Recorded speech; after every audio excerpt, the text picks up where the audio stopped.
Statement of Rosa Meyer concerning a persistent feeling of being watched.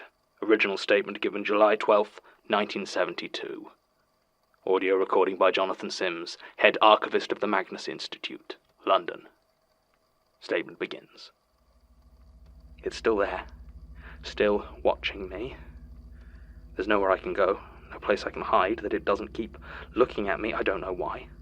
No idea what it wants from me, or if it ever had any plans beyond just staring from wherever it is hiding. I can't eat, I can't sleep. It's been months now, and it's still there. You can't see it, I know. I can't see it either, but that doesn't matter, because it can see me. That's what matters.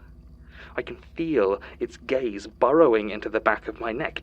Does it hate me? Does it just want me to keep living in fear? I don't know why this is happening to me. At first, I thought it was a person, some stalker who just kept hiding. I had this thought that if I kept feeling something was watching me, then it must be a person doing it. There must be someone following me. It's not like I haven't had stalkers before. I started to scan the faces of everyone I passed, looking to see if I recognized them, if I'd seen them before anywhere. Did I recognize the man in the green overcoat from the bus this morning? Did that bike messenger loop around the road and pass me again? No, they never did. Never. No one was following me, but something was watching. It still is. The strange thing is, it's a feeling I should be used to. I've been watched by people for years. I present the Look East segment for BBC News almost every day. Well, I used to, and on the other end of that camera there were tens of thousands of people, but I never felt it from them. Sometimes, as I kept my eyes locked on that camera reeling off the latest string of burglaries, I'd try to feel it, try to imagine all the people seeing me, watching me. Even then, even when I was trying, it was never more than a dead, empty lens. Maybe it's just as well that I never felt it before. I lost my job within 2 weeks of this feeling coming over me. I couldn't concentrate. I couldn't look at the camera. I couldn't read the dead, empty words on the page. I ended up having something of an on-air breakdown. I guess it's lucky you're based in London, so you couldn't have seen it. I know the moment it started. Looking back, it all seems so arbitrary. Like a switch suddenly being clicked on, and all at once my life is destroyed. It was 3 months ago, in April. I was doing inventory for some of my brother's estate. It was largely up to me to take care of it after his death. My parents were taking it very hard and weren't well enough themselves to make the journey down to his small house in Southampton to try and organise his meagre possessions. I suppose I wasn't in a good place to begin with. You're not meant to die of a stroke that young. I mean, he was only 38 and he wasn't exactly the healthiest, but it just seemed so unprovoked. I've always been quite religious and believed that things happened for a reason. Blessings ultimately came to the virtuous and misfortune to the wicked, but now I don't know. Perhaps you could say that my curiosity was a fault that brought this on me, but I didn't open the box because I was curious. I opened it because I had to in order to fully inventory my dead brother's possessions. I honestly don't think that's a transgression. It wasn't even marked as special. No oak chests or triple-locked brass boxes, just another brown cardboard box like any other. I don't think that anything about it struck me as special. Looking back, I feel like it marked itself, that it drew my eye and I would stare at it for longer than the other boxes piled up around his house. The place was so quiet. A lonely testament to Christopher's isolation. He'd never married, and there seemed to be nothing in that dingy home that said he had any friends to speak of. In a lot of ways it reminded me of my own life. I have friends enough in Norwich, but no family except Christopher and my parents, though I do have my reasons. Still, looking through my late brother's things led to the sort of reflection that makes me uncomfortable, and I was drinking more than I normally would. It was my second day down there when I opened the box. I'd been going through all his old document boxes, and there were a lot. Christopher had worked for the history department at the University of Southampton. I don't know what he specialised in. We never really talked about his work, but based on what I found in his study, he'd written a few books on the subject of ancient myths and fetishes, those objects that were believed by various cultures to have supernatural or religious power imbued within them. His first book was on the Holy Cross of Christianity and how it operates as a fetish within our culture. This offended me a little bit. I was worried he was trivializing a faith that, as far as I knew, he shared with me. Still, I tried to read a chapter of it on the use of the cross in the vampire myth, but it was very dry and, quite frankly, a bit dull. Most of the boxes were similar, full of notes and clippings and bits of research that meant absolutely nothing to me. I put these aside to check with Angus Cartwright, one of Christopher's colleagues, who I had contacted to have a look at what papers of his I couldn't understand. Some of the boxes, however, contained what I can only assume was practical research.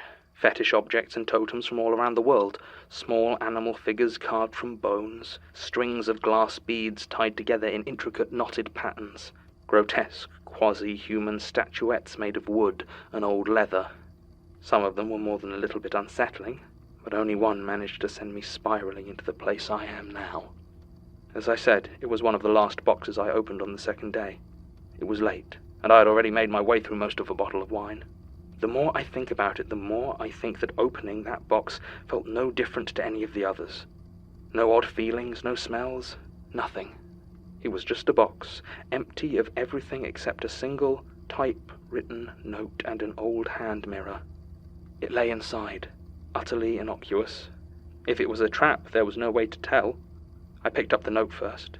The typing was neat, managed to be completely centered, even though the paper seemed to be a scrap that had been torn from a larger piece. It read, in all capitals, "Behind you." I'm sure you don't need me to tell you how unsettling that was. I turned and looked almost before I fully understood what I had read. There was a window behind me, with a view of the street below my brother's study and the darkening sky above it. There was nothing there, though. Nobody walking along the street, no cars driving down it, nothing that seemed in any way out of place. I looked back at the note, shrugged, and reached down for the mirror. It was a bit heavier than I had expected, and under a thick layer of tarnish the frame seemed to be gold, or at least gold-plated. The glass itself was a bit grimy, but still seemed to be intact. I have no idea how old it was, or what period it might have been made, and though I searched the box thoroughly, I couldn't find anything that might explain where Christopher got it. I looked in the mirror. I was a mess. Hair unwashed, eyes red from crying, lips patchily stained a bruised purple from the wine. I hadn't really had any time to take care of or even look at myself since I got to Christopher's house, and this ancient hand mirror really showed it. I sighed, shook my head and prepared to check the next box, when the angle on the mirror shifted in my hand slightly, and I screamed. It now reflected the window behind me, and I could see a face staring in. It was dark outside, and it was almost entirely in shadow, so I couldn't tell you much about the features, but it was huge, seeming to take up most of the window behind me. The only thing about it that I could see with any real clarity were the eyes, bright, shining, bulging eyes with pupils so dark it made me feel sick, drinking everything in, watching with a greedy intensity. I could feel its gaze burning into the back of my neck, feel its unblinking eyes. My muscles locked in sudden terror, and the mirror tumbled out of my hand, spinning only once before it hit the floor and shattered into 1,000 tiny shards. 7 years bad luck, isn't it? Maybe that's it.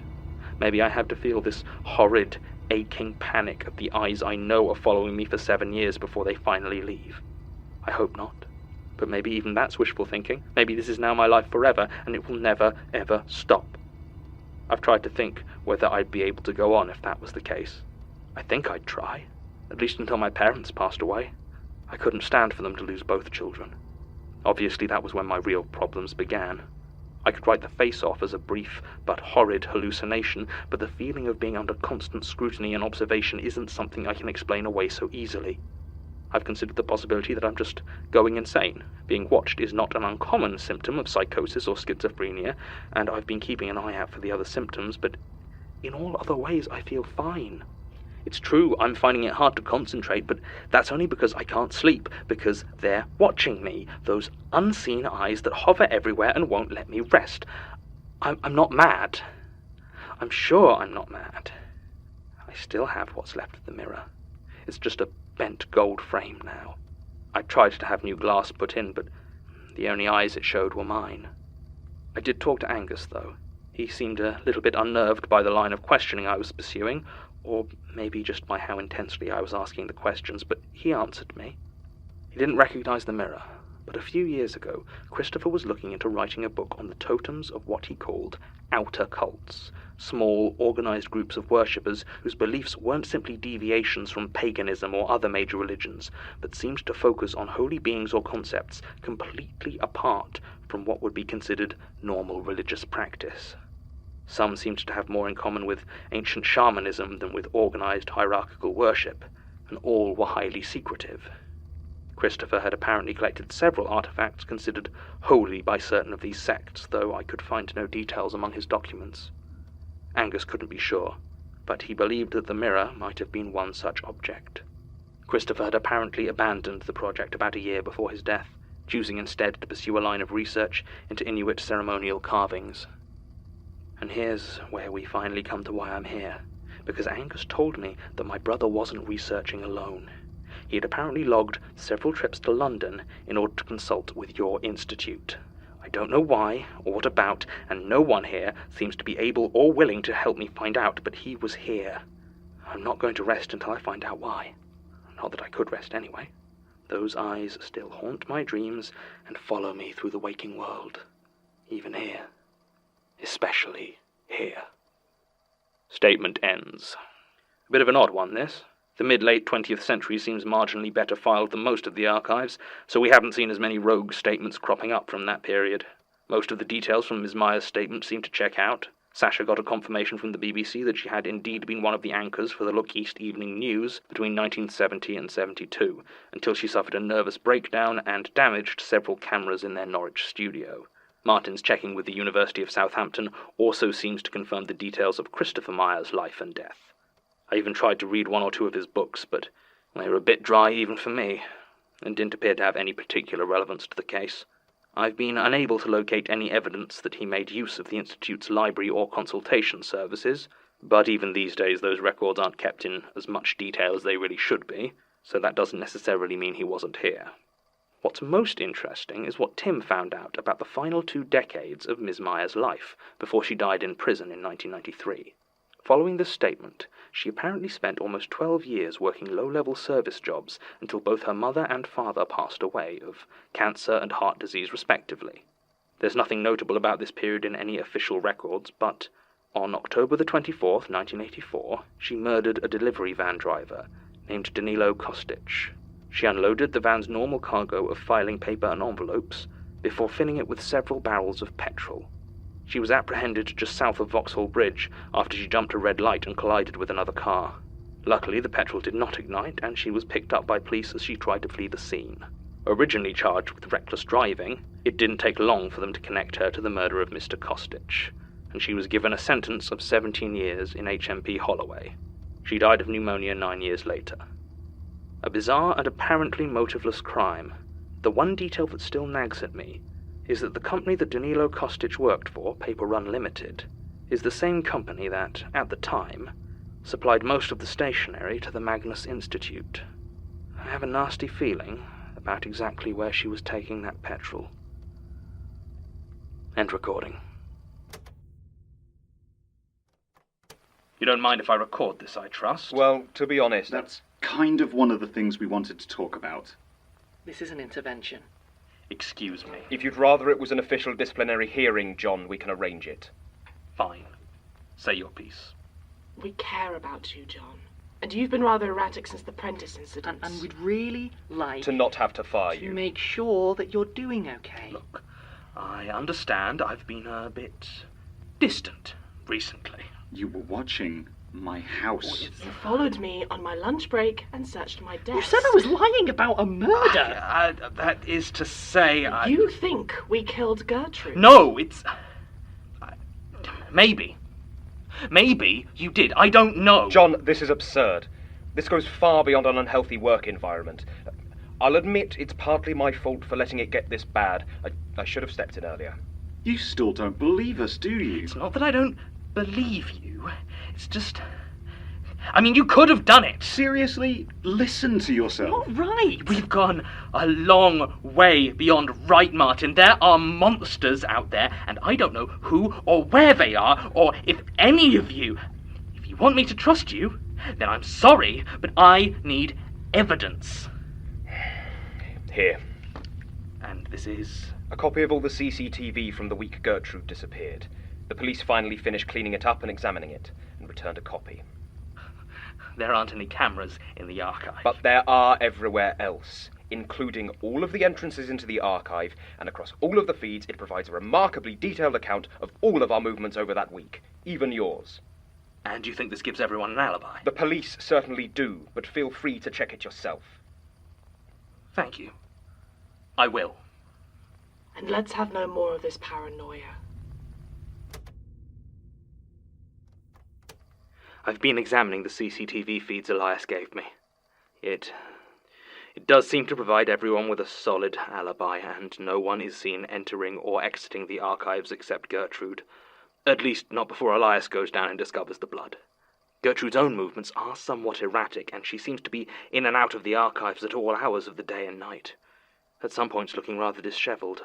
That could stand closer scrutiny later, but for now I can't quite figure out whether this exoneration of my colleagues is more of a relief or a frustration. At the very least, it seems I have been rather unfair to them. I just hope they haven't entirely lost respect for me. One thing that does nothing to ease my mind, though, is the renewed significance this puts on the tunnels beneath the archive, as it seems more and more likely that whoever or whatever is living down there is the same thing that killed Gertrude. End supplemental.